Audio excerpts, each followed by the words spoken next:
byonna byetulabanga byandibadde bya mugaso eri ffe nga bammemba n'eri ekibiina kyaffe oba oli awo tetutabituukiriza nayina pulaani n'omukulu ono sulaiti nga bano bonna tebamanyira bakirabye bulabi ensigala nga erinnya lino lyotulumiriza nti bwe balimala okumanya nti oyo Florence Nabijja ono Ahmed Lubowa kati bagamba Nanteza neyo firimu mwali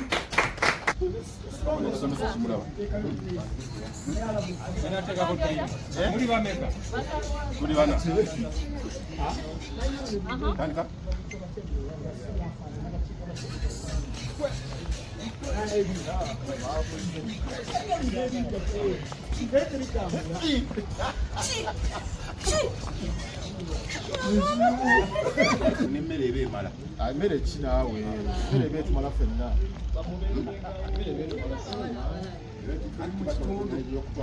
Wetuli ngalo Aromatic Entertainment.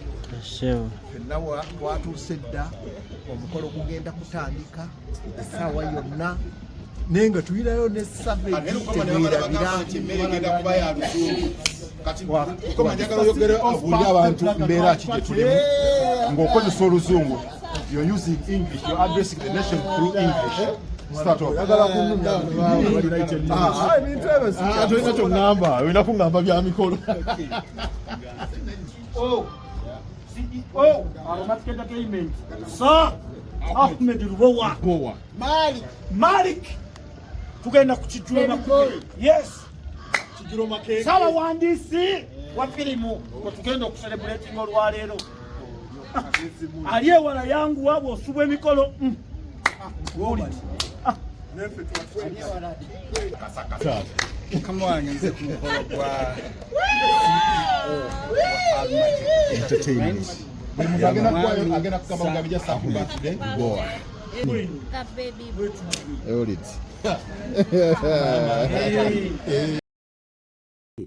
Neighbor Conrad. Anyway, Maurice Jordan's K Media Quali, Bamita Maurice Jordan's Kawesa straight at Aromatic Entertainment. Aromatic Entertainment nakugamba gowe na tajiri mu muganda wange osubwa. Oyina kyosubwa. This is a family. Tubeera wone tusanyuka ntulaga ne tunyumirwa. Black and white gwe basazeewo kwambala olunaku olwaleero. Birthday party okubaawo. Ate Aromatic Entertainment yasazeewo okubeera nga oba oli awo esiima director Ahmed Lubowa olw'ebirungi byabakoledde okubatendeka okubagaidinga okubeera nga buli kimu kitambula ddala bulungi emyaka gino gyonna okubeera nga ate weekiri tekisangika muntu kubeera nga abakuumye for all this long ate namwe ba fans we appreciate you mwe banyumwe balire ddala so mwekyo bamuwadde ebirabo ebyenjawulo bamuwadde ebirabo ebyenjawulo ebirungi ddala ate wabadde ne speech ez'enjawulo oba okwogerako eri abantu ab'enjawulo nga buli omu ayogera ekyo kyasiima ku director Sir Ahmed Lubowa.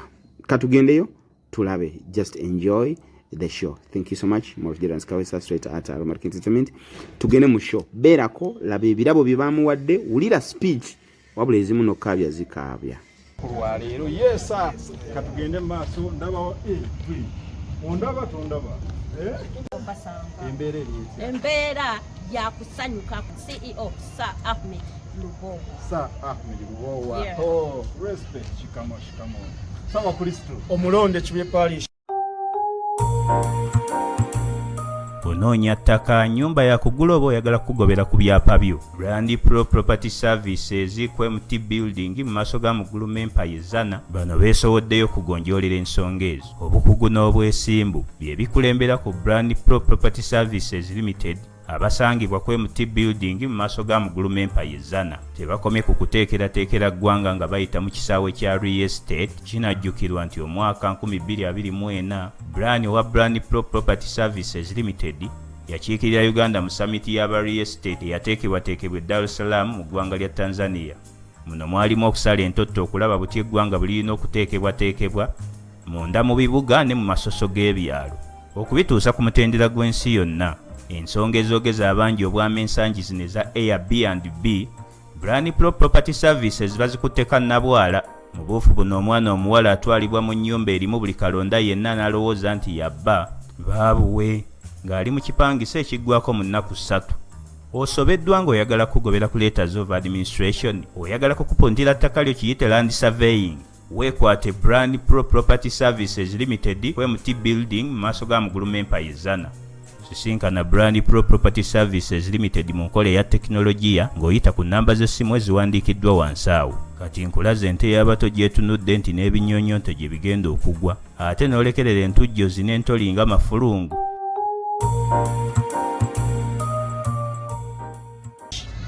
Sebo tuli mu celebrating amazaalibwa ga Ssenkagale w'ekibiina Aromatic Entertainment Uganda, wakitiibwa nnyo era tumwagalira ddala omukulu Sir Ahmed Lubowa.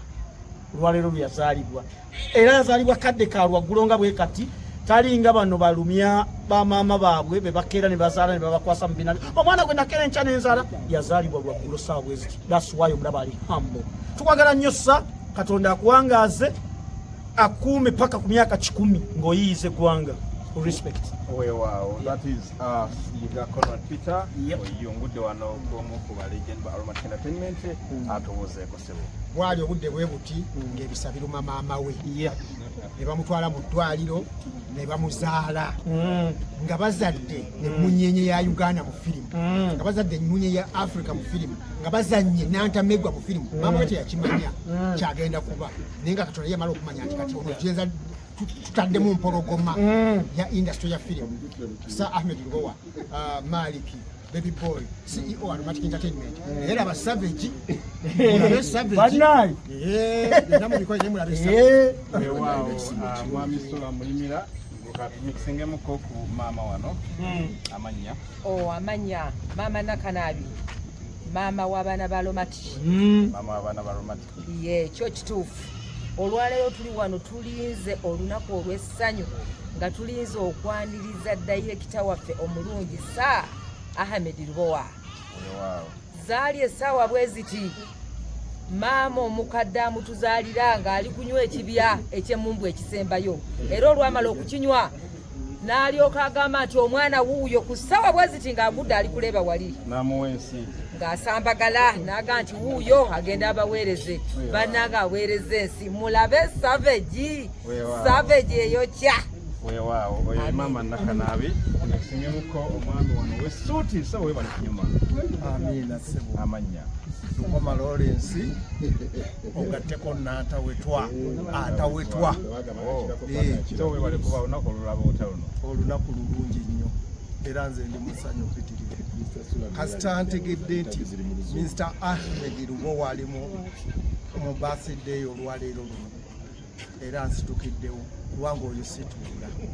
Kasita mpulira ekimufaako, omusajja atujje wala nnyo era twandisaanye namuyita muvawala kuba byakoledde Aromatic wala nnyo.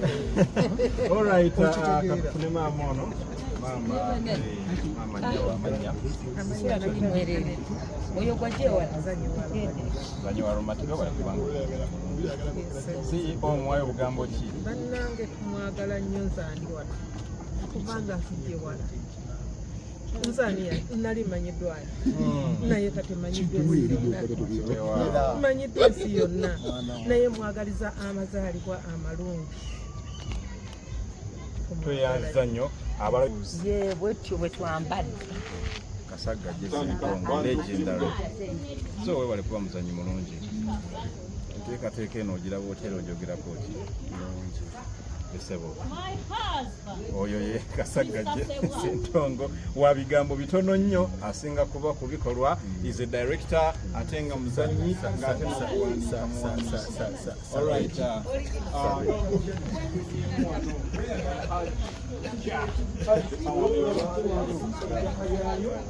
Sebo amanya n'eddoboozi Kibuga Musa. Security Aromatic Entertainment. Gwe okulira security ya Aromatic Entertainment. Ate nze nkuuma birthday boy. Gwe okuma birthday boy. So we bali mukuuma. Mukama kitiibwa kya Mukama. Kitiibwa kya Mukama we bali. Balabe Savage. Weewaawo. Oyo ye mwami Musa Nsubuga, head security wa Aromatic Entertainment, ate nga ye mukuumi wa Beauty Black Beauty. Yes. Yes, amanya mama. Amanya. Waliyo kisambi. Gasinga okumanyibwanga. Mukisa mu firimu kimpozi. Pressure. Abenaki wa VIP. Nantumbwe wa. Owena Lusuga. Best friend season is 2. Owena Lusuga. Wow, bamuyita Shadia Nalubega. Birthday boy omwogera kuki? Banaye bwedaje okwogera ku birthday boy obudde bugenda kucha. He's a good man. He's a father. He's God sent. Kyenyiza okugamba. Wow, biki byomuyigiddeko? Byomuyigiddeko. Kubeera oweddi. Muyigiddeko kuba oweddi. Weewaawo kati Shadia Nalubega for you tugenda kubanga ate mbatuusaako emikolo emirala tugenda okugoberera nga osobola okugira ng'onyumirwa. Enjoy the evening, enjoy the evening. Mumulabe, enjoy the evening.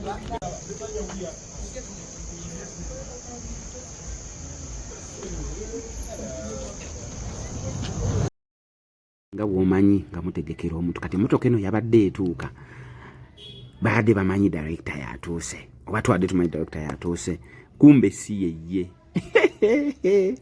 kumbe teyabadde director ntirawo mu comment section olowooza yabadde atuuse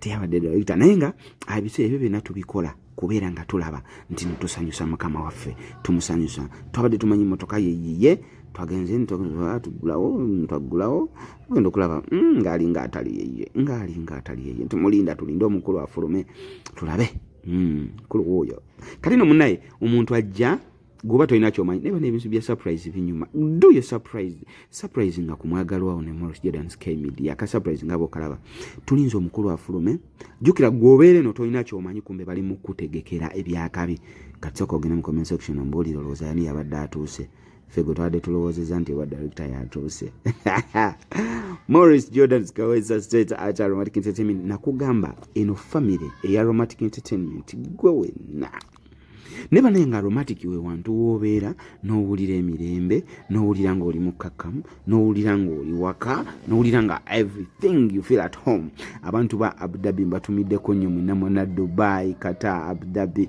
anyway Arab countries mwena mbatumiddeko nnyo. Hope you guys are doing well. Mu diaspora mbatumiddeko nnyo America, London naye bannange abantu be UK musooke mutubulireko ekikopo Arsenal ekitwala oba Man City ekitwala si yeye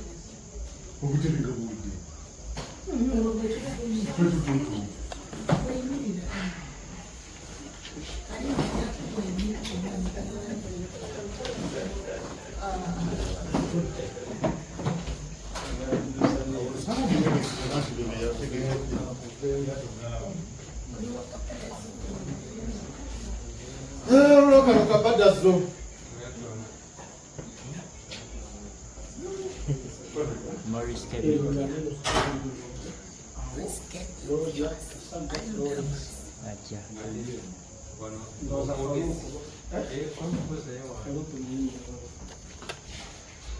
Oh, Shaina Jib. Kakati mbele liweki. Soka utugalile ukamu ujio.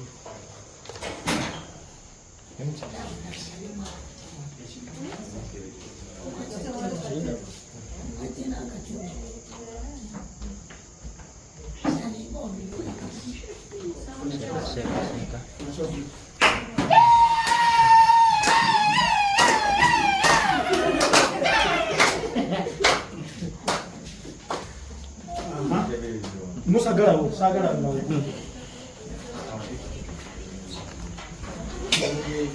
segena kubera bweti omukulu waje wati tuli mu kolonki tegese party tetulese mu wakirabo kyaffe dokuliko okulya niya fe kitulese kuba mukulu kitabo kyaffe mwagaliza mazaalibwa tugenda kufuna speech olw'enjawulo okuva ndowooza ku Ssekinomu nga abaana abayagadde naye nga mbebaza mwe bali kunyuma koledde mu short time ebintu birabise bulungi mukoma we bali suuti n'abalala mwe bali nnyo mwe bayagala muli bagenyi bakulu Telefaayo. Kati omukyalo oyo nze namuyise ng'omugenyi omukulu ne Director Faruku ne Roger manager ne Mzee Kasagga ne mbadde musuubira wali neyewa ngamye enju. Mzee Kasagga oli wali awo wanajibu. So kakati mu mbeera eyo basebo ne bannyabo buli omu ajja kwogera kyawulira yenga yo kyawulira moment ezo tugenda kubawo speech ow'enjawulo n'ekiremerwa kyaffe eky'omukolo then tulye tubenga tukola kifo kino embeera bwegenda okutambula yasajja ekiteeso katusobola kireeta nga omukwasa nsonyi waffe tanatuuka kubanga tetwagala ategeere nnyo tuli mu kumwogerako nebimuteseza olugyo olulutwesuliki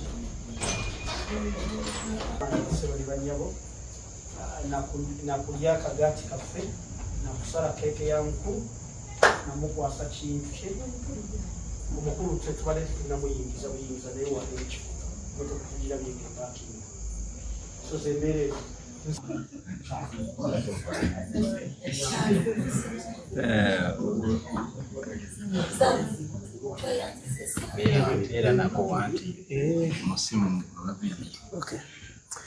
abasebo ne bannyabo ndowooza nabadde ku kyabiteeso before kuleeta Senkulu. Kaakati waliwo alina ekirowoozo ekirala kyonna ku ntambula n'enjaguza y'omukolo guno oba tuli bulungi. Bwe tuba tuli bulungi nga mutuma manager nga amunona. Era bw'atuuka tujja kusaamu obuyimba obulaga okutijja okusanyuka mu mbeera yonna wakati mu kwefuula disco ffeffe nnyini. Tugenda kusanyuka nnyo tukube engalo ez'akaleekereeke tujaguze tutijje tumulage nti yakyasinze okubeera ow'omugaso eri obulamu bwaffe.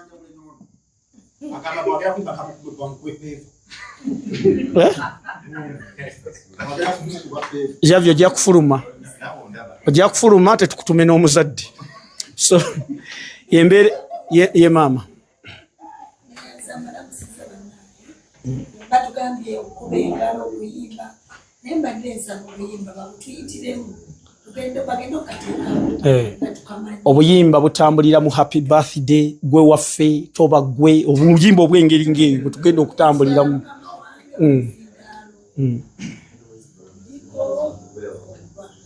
Gukolera ddala maama tetuli mu byakusaaga gukola wanje happy birthday ke tujja omuyimbira ng'atuuka wakati mu ssanyu epitirivu.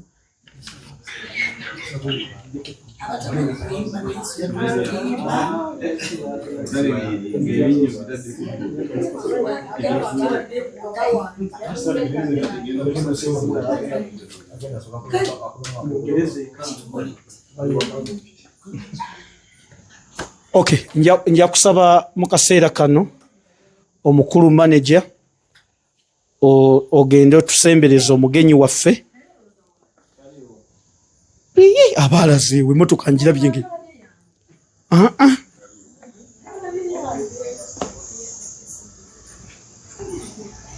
Mwenda nagirabyeko.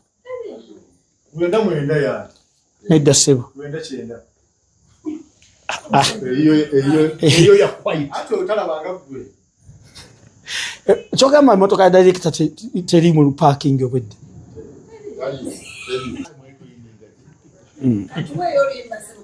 Abagambye happy birthday bagi training.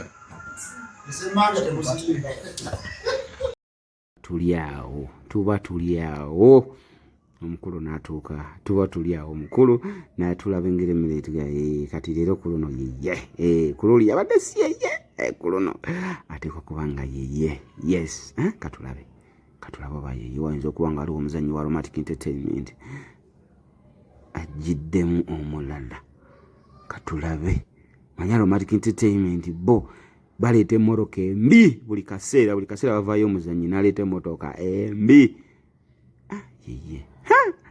yeye baba leero ku luno yeye tamanyi kiri waggulu, tumulinze eno waggulu tamanyi kiriyo. Omukulu Musa yabaddewo okumwaniriza security Aromatic Entertainment yatenga ye main security, era oyo okutuuka kusa Ahmed Lubowa omala kukuba oyo Musa bw'otamukuba tomutuukako. Nje lwaki njikule toli ku group kwe tusensonga wategedde oti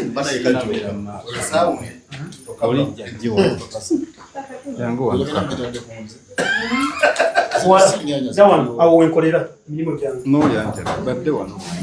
ani oyo gwe kale twese mu mbeera sekagala atuuka butuuka. Aha, ladies and gentlemen, twanirize. Happy birthday to you. Happy birthday to you.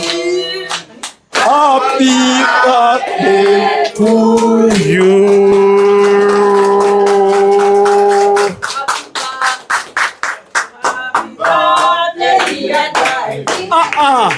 Happy birthday, dear darling. Happy birthday. Happy birthday. Happy birthday, dear darling.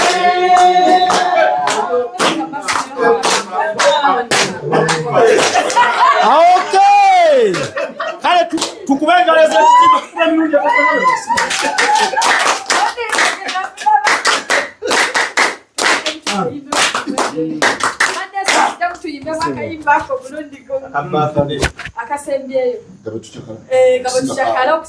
Okay, mgeni wagambye. Happy birthday, dear darling. Happy birthday, dear darling. Happy birthday. Happy birthday. Happy birthday, dear darling.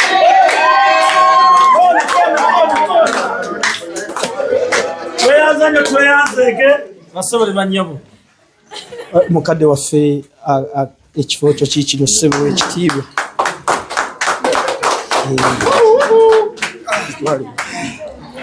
All right. Tyo. Basebo ne banyabo twongera obbaaniriza mu kifo kino olunaku olwaleero, olunaku olw'ebyafaayo, Senkaggale, bwongo tukola bukozi tetulina gwe tuvuganya. Marik Sa ebitiibwa byonna nga bwe mbiwulira. Yazaalibwa lunaku lwa jjo, naye olw'okuba tetunnamaliza ssaawa 24 ne tusalawo tucelebratinge mu lunaku olwo lwennyini, kitegeeza yazaalibwa lwaleero. So basebole banyabo bengalo ez'enjawulo ezimwaniriza. Mukadde waffe tusanyuse nnyo okukkiriza. Twakutegeezezza leeti nti tulina abagenyi. Nagambye abagenyi nga 6 abaagala okulabako, naye be bano abakyala n'abaami b'otembeeta mu kibiina Aromatic Entertainment essanyu lya Uganda be baasabye era ne basiima bagenyiwaleko wano ku location yaffe bakubuuzeeko era bakuyozeeyoza amazaalibwa amalungi. Happy birthday Sebo.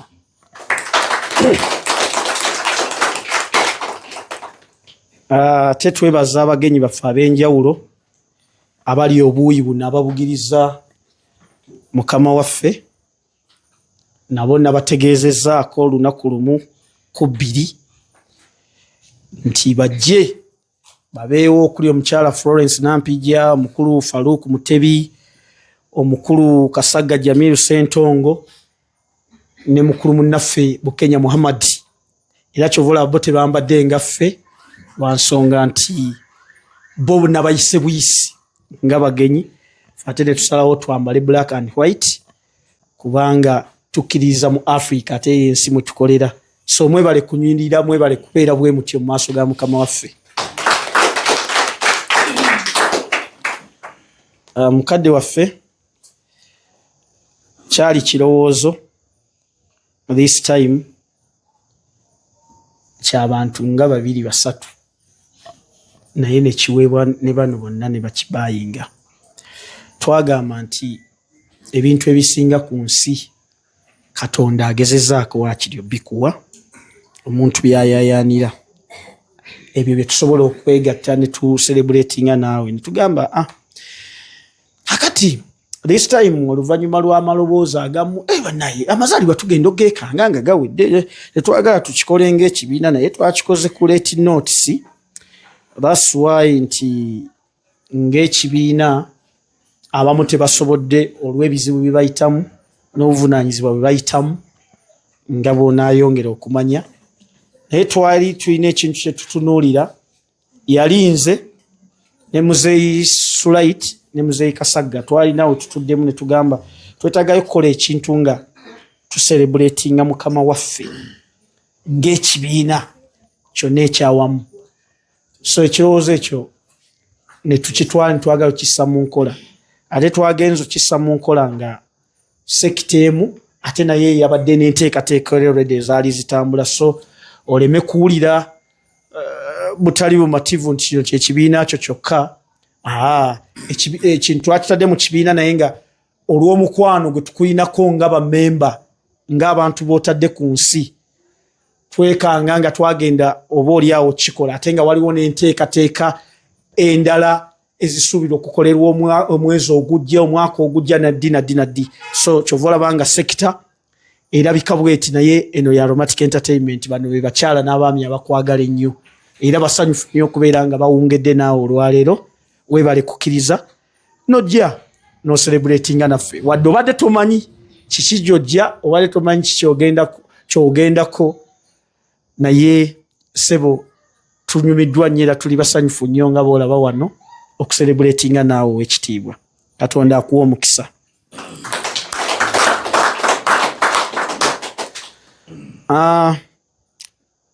Sekinoomu buli omu bansabye bagenda kwogera buli omu agenda kwagaliza kuba tulina omukisa nti mu Aromatic twali tetunnawandiika baakasiru so buli omu agenda kubaako akagambo kagambayo ku lunaku nga luno then mu kaseera katono nnyo tugenda kubaako n'akantu ke tulya ate tusaleeyo keeke ey'ekitiibwa. Keeke ya kitiibwa zo njikutte bubi n'enseerera neyenyenyamu naye nga keeke ya kitiibwa nnyo ati yogere genza okulya eddoboozi ga so embeera eyo bwetyo bweri taata ow'ekitiibwa ngenda kusaba ndowooza nga nva waggulu ngenda genda ntambuza omuzindaalo guno abaana abakyala abaami n'abazzukulu mu kibiina wano tulinamu ba legend wenjogera ku bazzukulu otegeera ba legend tulinamu ne abagezaako ate n'abo abasemberera so kyekyo kyenjawudde so kati embeera eno tugenda kutambuza omuzindaalo guno mpola mpola buli omu ayagalize mukama we amazaalibwa amasufu mu mbeera gy'awuliriramu eddembe. So byebyo bigambo sofa. Assalamu alaikum wa rahmatullahi wa barakatuh. Omukama mulungi ekiseera kyonna balamusiza nnyo basebo ne banyawo. Amanya n'eddoboozi Najibu Sulaiman Kajiri, Senior Chef Aromatic Entertainment. Olunaku luno lwa kitiibwa era nebaza Katonda olw'omukisa guno. Koze na Aromatic okumala ekiseera kiwanvuko ye sigenda kugenda wala naye ntwala okusiima kwange eri mukama wange Director Ahmed Lubowa okunnondayo mu bangi abafumbi bangi abakola n'ekisinga ku kyenkola naye yagamba nti Najibu gy'oli yonna jangu tukolaganire wamu emyaka egitali 2-3 ekyo nkikwebaliza era nsaba Allah akikubalire akuwe ekisinga kwekyo ffe kye tukulowooleza okuba nga ofuna akuwe ekisinga okuba ekirungi fi dunya wal akhirah era tukusaba obulamu bwakuwadde akwongere akubiseemu emirundi n'emirundi kubanga bangi abakyaganyulwa okuva gy'oli abali ku migongo gyaffe baganyula lwa ssente z'otuwa n'abo nabali sigenda kwogera bigambo bingi olw'ensonga nti abantu tuli bangi ate ne bye nnaalirojjezza ku director wange bingi okusima kwe nnina gy'ali ayinza okuba nga takulaba ku maaso gange naye nga ku mutima kwe kuli kuyozaayoza olw'okutuuka ku mazaalibwa go nsaba Allah akuwe obulamu obulungi era akwongera okuyiiya n'okwongerayo ekibiina kyaffe abakuganyulwamu nabo babeere nga bongera okuganyulwamu. Assalamu alaikum warahmatullah.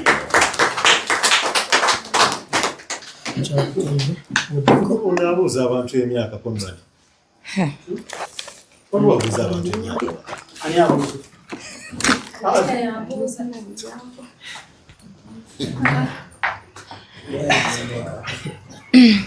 Mukama yeebazibwe. Simanyi nnyo toola salaamu. Saagala njogere bye simanyi nnyo. Amanya nze Fiona Sebandeke. Fiona, you're smart. Thank you. But I'm smart, yeah? Thank you.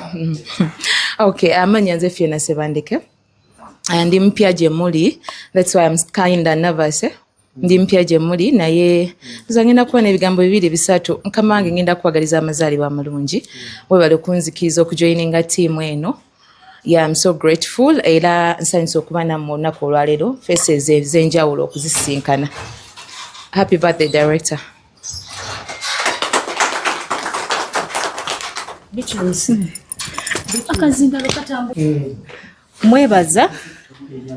Mwebaza ebintu bingi bye sigenda mmalayo nti ayina eddala lye yanzijako ate n'anteeka ku ddaala eddungi. Njagala musabira nti Katonda ali waggulu oyo yasinga okumanya. Sirina kye nsobola muwagamba nti nsiima byakola naye Katonda yekka y'alina obuyinza ku ffenna. Nsaba Katonda akuwe ky'osinga okwagala. Nsaba Katonda akuwangaaze. Assalamu alaikum warahmatullahi wabarakatuh. Amanya ganze Kafero Jamada. Mu bantu abalina okwebaza wano ndoza tezi nina kwebaza nnyo. Nti kubanga nze nali ku malumatic emyaka egiwerako nentambula nengenda. Nimmala ate ninezza. Omwami oyo natafunako ntondo kubiranaga ate watambula notuleka ate okima kinaga toyoluziwe nyumba zigulu olujulugule kola ki yingira. So nebaza ey'enjawulo okusinga omuntu omulala yenna. Tukiwerenga ekyamaanyi. Era n'abazanyi bannaye watulekerera tukatutuuse wetutuuse katoko naye batakiraga era namwe buli omu nkola ki mwebaza. Ekyo nga nkimaze buli omu alina amazaalibwa. Ku nsi kuno tukuli atalina mazaalibwa. Naye abamu buli omu yandyagadde bamujagulizeeko ku mazaalibwa ge. Naye ekyamazima nga twogedde amazima mulimu bw'otunangulaba tolaba nsonga lwaki wandibadde ojjaguza ku mazaalibwa ge. Mulimu gwe mazima okuba abantu tebaagala mazima. Mulimu boolaba nti mu butuufu kati amazaalibwa ge njaguza gaaki. Nga ye kennyini kizibu okuba nti bebimu ku bizibu bye tulina. Kaakati ate ogenda ojaguza amazaalibwa ge nga tekizibu mu bulamu obwo. Naye omwami oyo okukuŋŋaana bwetu tifenna n'abatasobodde abantu bandibadde bangi n'abatasobodde naye nga nabo gye bali bagamba lwa mugaso gwalina nti omutwe gwe gumu gwatuula ne gufuna ekirooto ne gukiteeka mu Omukama mulungi ekiseera kyonna Mukama mulungi laze embeera z'owa. Happy birthday director. Nsaba Omukama akutuwangaalize akutaase endwadde ez'olukonvuba akuyambe otuukirize ebirooto byo byonna bye wayagala nga oyagala okujja. Ate era nenkwebaza okuba taata omulungi eri ffe abaana b'okulembera. Nsaba Omukama angaaze akuwe riziki ku buli. Director, happy birthday. Nsaba Mukama buli ky'omusaba akikuwe. Buli ky'oyaayaanira akikuwe. kubanga byosabanga oli eyo nga tetuli naawe ffe tetubimanya buli wofukamira ku musaala obaako ebyenjawulo by'omusaba nsaba abikumalire era mumusaba atukuume nga tuli bumu bwe tuti. By the way, nze kino kyendika essaawa zino eno bye bimu ku birooto byange ebyatuukirira era neebaza Katonda olw'ekyo.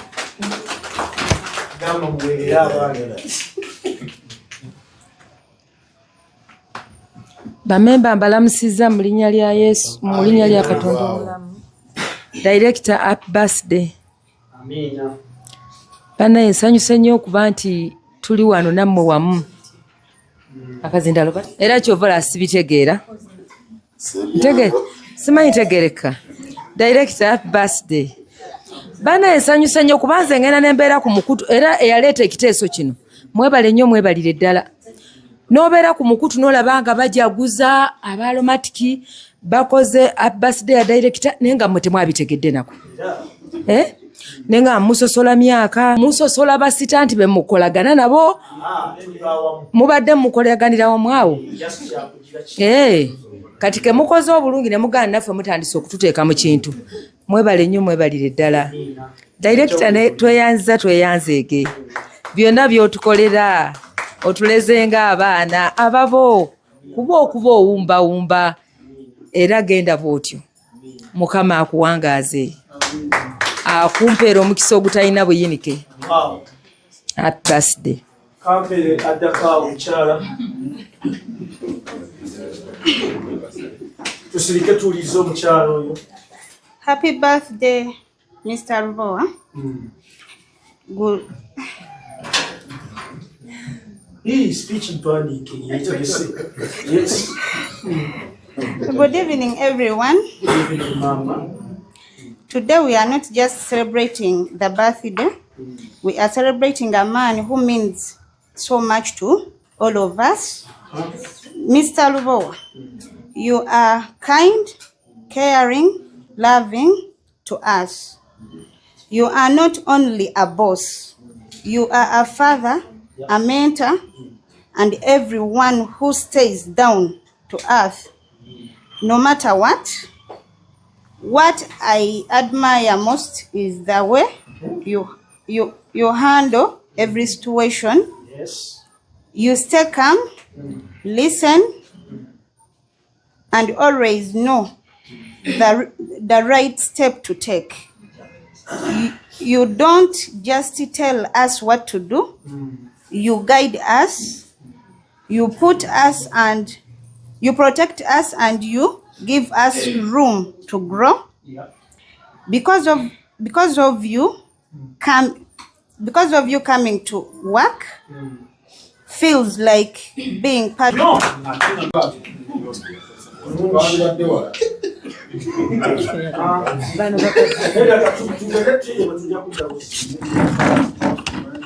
Banamusiza nnyo basebo ne bannyabo. Mukama waffe yeebazibwe. Abasiraamu salaamu alaikum. Banayinza ebigambo mbeera na bitini.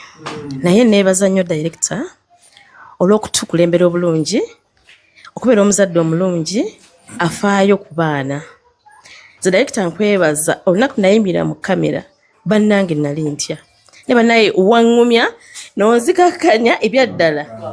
Kyekino kati kyendiko wadde sinatuuka nnyo wala naye at least nina wentuuse. Director nkwebaza olw'ekyo. Director, happy birthday. I'm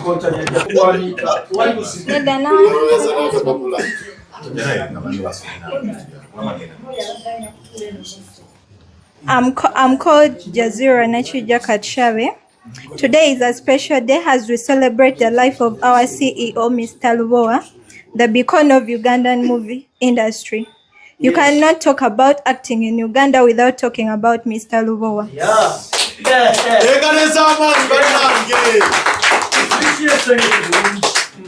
He greatly changed the Ugandan movie industry. When I was young, me and my mom, we used to watch Ugandan movies. Those days they used to call it Tuna Uganda. Yes. And one of our best actors was Mr. Lubowa. I didn't know that one day I'll feature in the movie with him. I want to take this opportunity to express my gratitude for your inspiring leadership and vision. Your dedication and passion drive us, all the Aromantic family, to new heights.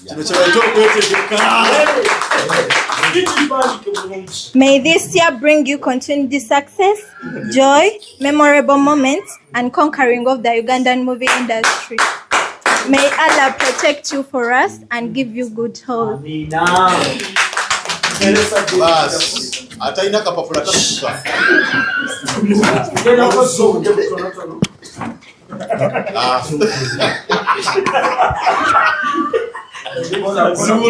Ngenda kwogera tusirike. Kama ebazibwe. Ebigambo byange ku director bibeera bitono nnyo. Omwana ono yayogedde ebintu byange bulungi nga bwe nabadde ngenda obyogera. Fena buli wetubeera, fena buli muntu afukamira wansi n'asaba Katonda yamanyi byasaba Katonda. Teri muntu asobola kusabira binene wabula akuyambako kwongerezaako ssaala. Director ayina ebirungi byakola nzibe mutunulirako ne mwegomba. Musajja atya Katonda.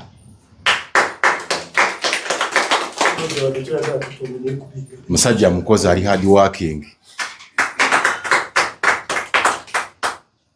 Ngenda kusaba director w'ekitiibwa. Nkulaba nnyo nga ofuna space n'ofukamira wansi n'osaala onze kwita kusaba nakwanti obeera osaala. Buli woyanjala bw'oti engalo zo. Ekyo ky'osaba ekiri mu mutima kyo kuba gwe gw'okimanyi. Katonda akikuwe nga bw'okisaba. Katonda akikuwe nga bw'okisaba. Bosabira bonna oba family yo babaana bo omuntu yenna Katonda amuwa omukisa ogwobeera okusabira kubanga gwe buli w'omusabira ofuna essanyu. Yanga njagaliza papa amazaalibwa amalungi. Nze sigenda kwogera bingi naye ekikulaga nti oli musajja wa mukisa omwezi gw'olimu ewaffe tugutwalanga kintu kikulu nnyo. Ndi mukyala mu Katuliki. Mwezi gwa Sapule, mwezi gwa Mama Maria. Era nga Mama Maria y'omuwoleleza waffe abasinga gye tufukamira ne twegayirira. Kati ngenda kwagaliza bye neeyagaliza kuba nze sinza fukamira n'ensaba bibi byokka, nsaba binene ebijja maaso. Yanabeeka baŋŋambye nkukulabire, like I say hi, bakwagala nnyo. The answer.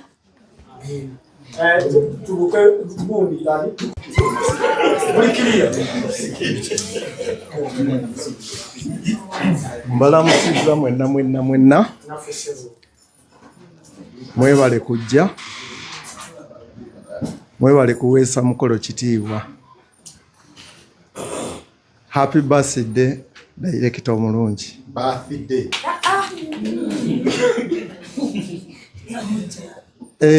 Kaakati nze ngenda kuba n'ensonga zange weziti.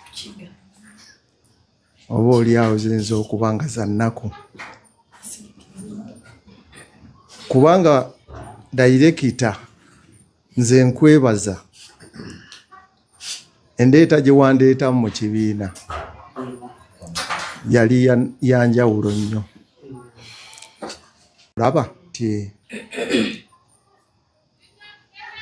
Lukoma oli mukulu era onsinga. Naye lwaki ompa ekitiibwa ng'ate nze ndi muto ku ggwe? Era namuwuliramu ne mugamba dayirekita kituufu. Nnyina okutegeera kuba oli mukama wange.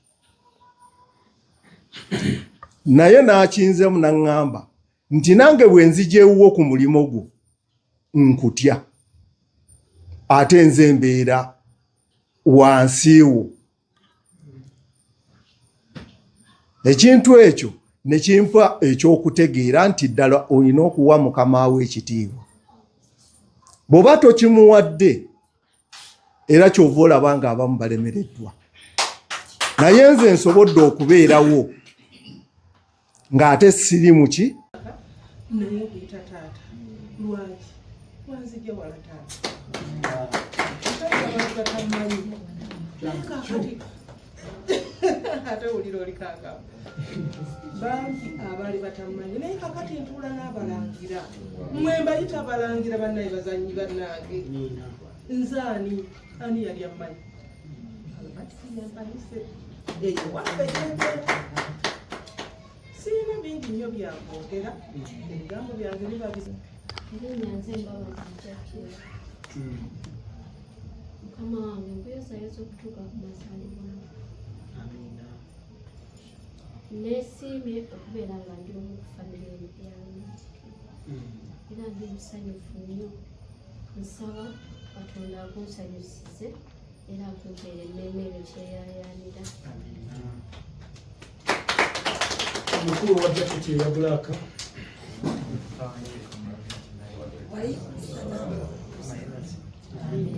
amannya ange Sesanga Tukali saba munzikirize ntandike ne kastori kange katono nnyo esawa zino ndi ku university nsoma amateeka mwaka gwakubiri senga si director oyo senga sigiri ku university saba mukama katonda okugaziyiza akuwa obuwangaala tokuwakwata simu zange ne manager naye nsaba mwebalize wano ye bali kutuusa obubaka bwange wa director musungu wanyo nembeera kusomera bamanje eza rent nankwatirako nampeerezayo 10 nampeereza 15 nempaayo bamanja ka tuition nampeerayo nsaba mukama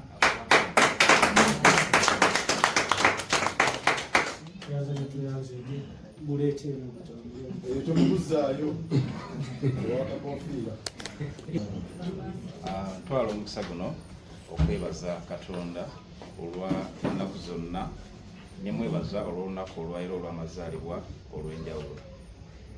Director nze mbadde wano nga siruddewo ebbanga ddene ebbanga lya mwaka nga gumu n'ekitundu naye byenkufunyeemu bingi nnyo byenkufunyeemu okuva ku ggwe ne ttiimu yonna gy'okola nayo sebo nkwebaza olw'obwesige bwewanteekamu n'onneesigisa dipaatimenti yonna ey'amataala kya muwendo nnyo kya mugaso nnyo eri nze obulamu bwange ne famire. Balamusizzaako mwenna wasobodde okubeera wano ku lunaku olwaleero neneebaza abatesitesi Director Kasagga Conrad n'abalala besimanyi abadde mabega. Erinnya nze Kibirige Vincent abamu bampita Mutaka. Bingi nnyo okujjako okuyozaayoza obwekitiibwa amazaalibwa amalungi Mungu asigale nga akuwabya oluubirirwa akukuyingirize nabo n'ab'amaaso amabi akwekyo osinga okwagala kwebaza ssebo kitaffe kubanga otubeezaawo wano bingi bye tuyitamu naye nga byonna biyitamu bivawo ate kati nga obuzito obubwo bungi nosinga obwaffe naye nebaza Mukama Katonda nti akutuusiza ne ku mwaka guno akwongere n'emirala nga giri successful ozo okubajjukizaamu akati n'aba Manchester Arsenal 3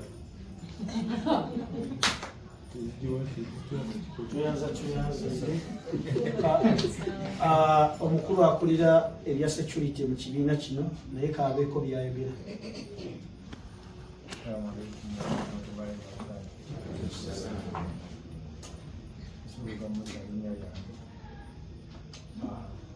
Nsonga Musa erinnya lyange amanya Kabaka yabangayo mukama wange salamu alaikum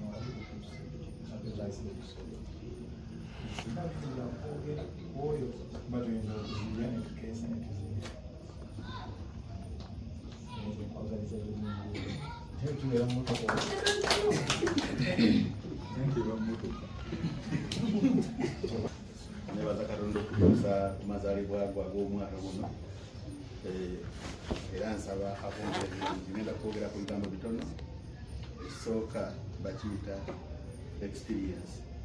Abaana abato abasomyeko abaakava mu masomero bwoba osaba omulimu emirundi egisinga wadde mu University ovuddeyo leero nga bamanyi nti bakutikidde gyo tonakola naye bakugamba olina experience ne weewuunya nti ate wagijjeewo. Kati neebaza omukulu okubanga bangi ku bantu baali nabo tababuuza experience ate yagibawo. Ate ekirala nze nkozeeko mu makampuni mangi maofiisi ag'amaanyi kubanga era n'emyaka nina mingi. Waliwo kibayita retirement age nti omuntu otuuka n'olitayalinga egya gavumenti giri 55 otuukaawo olitayalinga gavumenti eba tekyakukozesa era bw'ogenda okukola oba okolera ku contract nga tokyali mu civil service. Ekireeta ekyo kimu nti mu butonde omuntu akoowa nti omusajja w'emyaka 55 ow'omukyala aba anafuyeemu nga bw'okumuddusa emisinde nti ne bwe bankuba jangu ng'ayinza obutasobola gitambulamu kujja kukola mirimu ebintu. Ekirala abantu babafuluma mu masomero buli mwaka nga balina bamaneja ab'emyaka 28 balina baakawuntanti ab'emyaka 25 ng'agenda kudumira omusajja w'emyaka 6 oba 7. Yensonga lwaki abantu balitayalinga nti bano kati baveewo. Ahmed Lubowa bangi tabasindika mu retirement webali abatuuka ku retiring naye ng'akolera bo mpola mpola webali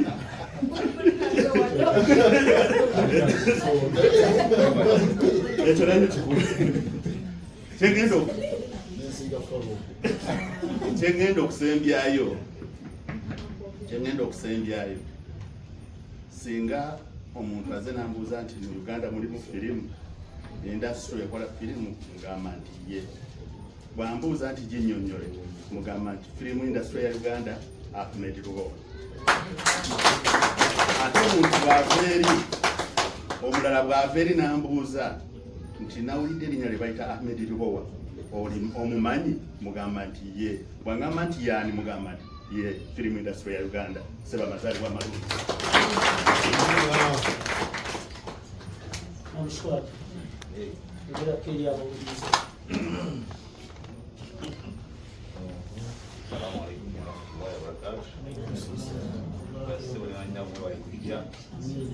Teekateeka omukolo omulundi weeguti Ahmed Lubowa ssebo abadde webale kutuuka ku mazaalibwa go ssebo era webale kwekuuma ebikenobeera na bingi ng'omuntu awangadde mu nsi naye alhamdulillah Mungu alikuyisaamu era ssebo nkusabira buwangazi njagala ntoleko ngwezza emyaka 9 otudde mu ntebe eyo nga tukuliza amazaalibwa ag'ekyenda. Kimanyi mu kaseera ko tuyinza okuba nga kubali bano tuyinza okubbaawo nze naawe naye nga Mungu nsabako obuwangazi kitange.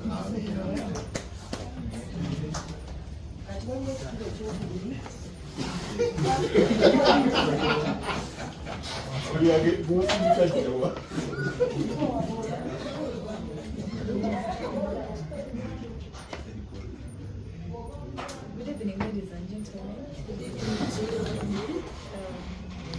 Happy birthday.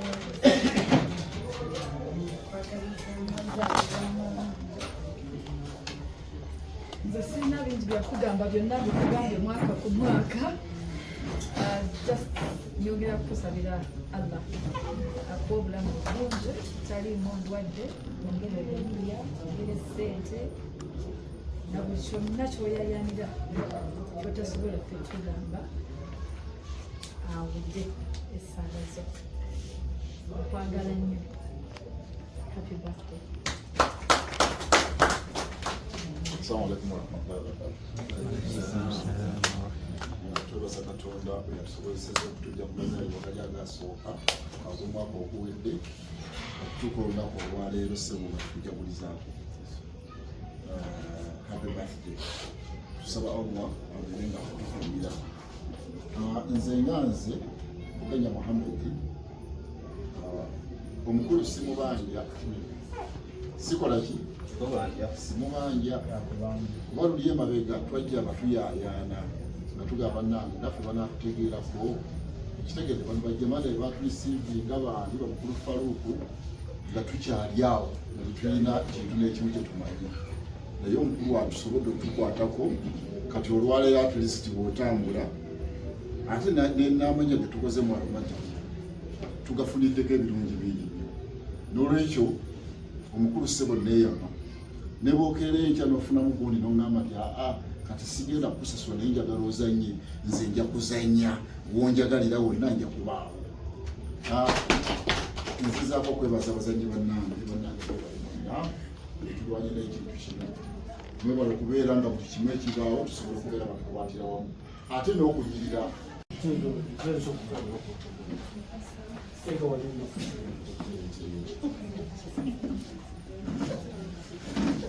ndowooza mwe muyinza obutafuna mukisa mbuyozayoza kuba temumanyi bye tuliko akogera yogera kami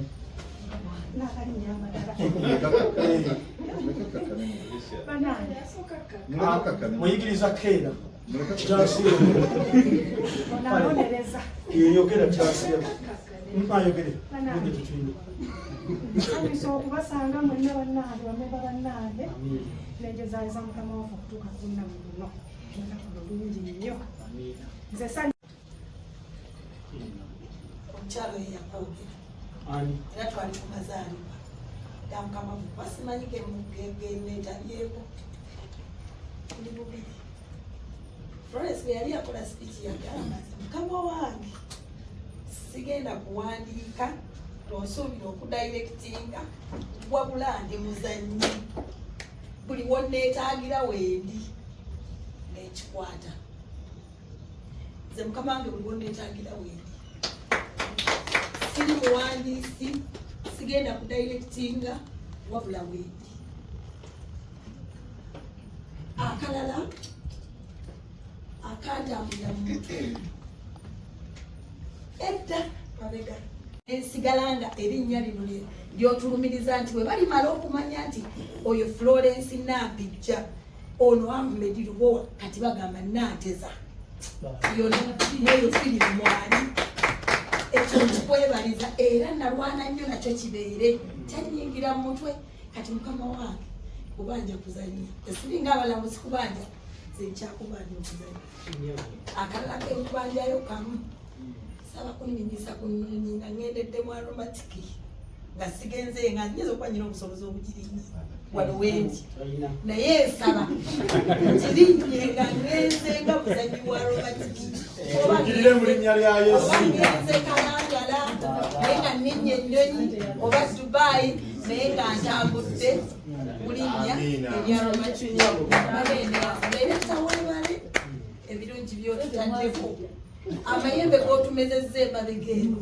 nze omulimu gwange gwogukoze nze gwontulira ebyennyanja eyo gyotabeera nze nyina abantu musimu yange oba olumundi gibalaga nze siina muntu wano batoni whatsapp mpandikako buwandiisa America Europe simanyiwa bantu bokka bebweru benjogera nabo ajja n'oluzungu ngenda okulaba nga akkiriza mukama wange nkwebaza sijja kukoowa nze buli wonneetaagira mukama wange oba waliwo kyeyo oba bwereere tewali ssente zenkuba wendi toŋŋamba nti sigenda kuba nti mukama wange ate nnyambale ntya ebyokwambala bindekere ebyo nasayinira okubikolerera firimu naziyingira nzaagala ate sinzikuwa ne bwe ndiba afudde mukama wange omulambo gwange muguzanyisanga neetaana yange ekolenga ekiraga nti nno bajja muzanyi neyanzikikola tweyanza nnyo tweyanzeeke omukyala Nanteza Fish ayogeddeko ng'abantu tulina bye tuba tulaba nga byandibadde bya mugaso tulina bye tulaba nga byandibadde bya mugaso eri ffe nga bammemba n'eri ekibiina kyaffe oba oli awo ne tutabituukiriza nayina pulaani n'omukulu ono Sulaiti nga bano bonna tebamanyira bakirabye bulabi nga twagala this time apartments zaffe zetubeeramu oluusi amasannyalaze gagenda n'ebirala nga twagala tugaseeko sola nga ekyo ekirabo kyaffe kya birthday this time ezenamulanda awo naye embeera n'engeri gye twakikolamu abantu abamu bakiguddemu nga tekivaayo bulungi. Nenkubira yinginiya omukugu bamuyita Jona nambaliramu nga embeera tetusobozesa, naye neŋŋamba nti waaki ennyumba mwe tukolera savage yo tugiseeko sola nga owekitiibwa nga ndi wamu n'olukiiko luno. Ekyo kye twalowoozezza katono nnyo gy'oli naye nga tumanyi Katonda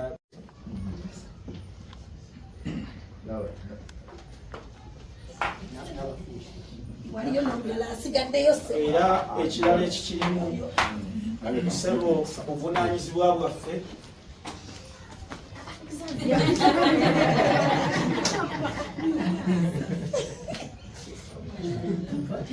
owekitiibwa era obuvunaanyizibwa bwonna ku biinstolinga n'okulaba nga enju eyaka natwabisasudde bivunaanyizibwa ku inginiya Jona. Ffe twagala kwasa ennyumba yaffe eyo ng'eyaka bulungi sinowekitiibwa. So bamemba byebyo tukuteko mu ngalo tubakwatiddemu bwatukwatamu namwe abaabakutimu so nga kubagana obumaanyi gammwe kusalawo kwammwe ekyo kyebasobola okukola. So mugende mufuna engalo ez'ekitiibwa nammwe muli kijjukira mu byafaayo. bafune ku mafuta jamani ofunye amafuta genda kutugibwa saawa yakufuna amafuta bwegakuleka masanyalaze free phase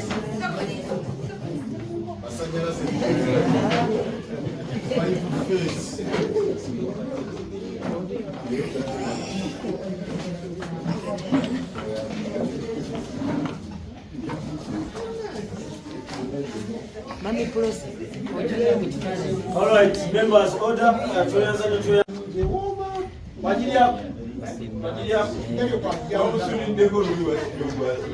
Omukulu bw'ati ali mugabula abaddu be n'abazaana be.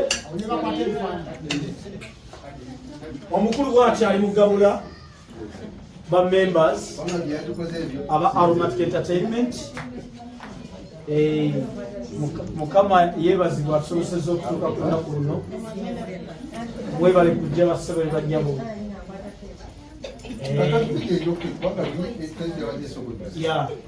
Awo kirikiriya omukulu ali mugabula keeke tenaabirwa ngalo girye nga bwe bakikuwadde. Keeke togiyolanga biberenge okoonako nkooni. Ondabikira okulya keeke mu bungi ariko ogira oti bakuwadde fulawa gaala akuwadde fulawa gaala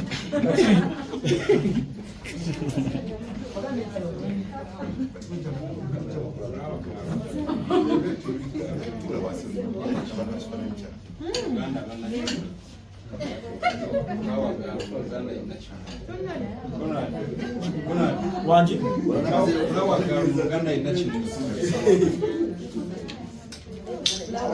tuli mu mbeera omukulu ayisaamu agabula abantu be bwatyo wakati mu ssanyu epitirivu. Togirya giyitiriza eyinza okusabula munda.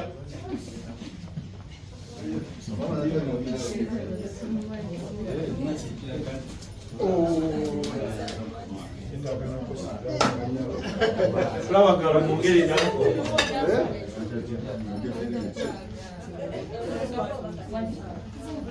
Mami luwa kumwe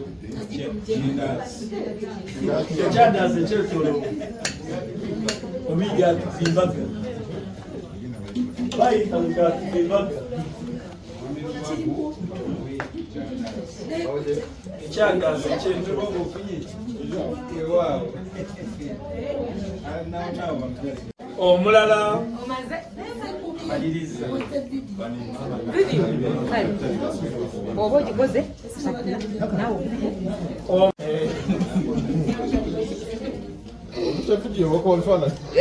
Bifaananyi. Byombi bikola. Ye kati yali kuvuga. Abala bali bifaananyi. Nze ne wenzira ku kompyuta mbikubira wali. Omulala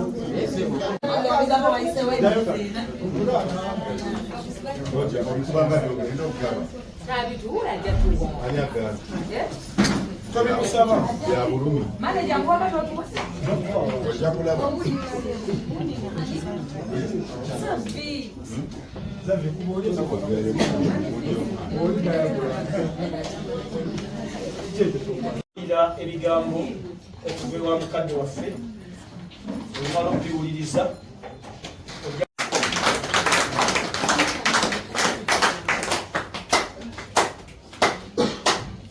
kiki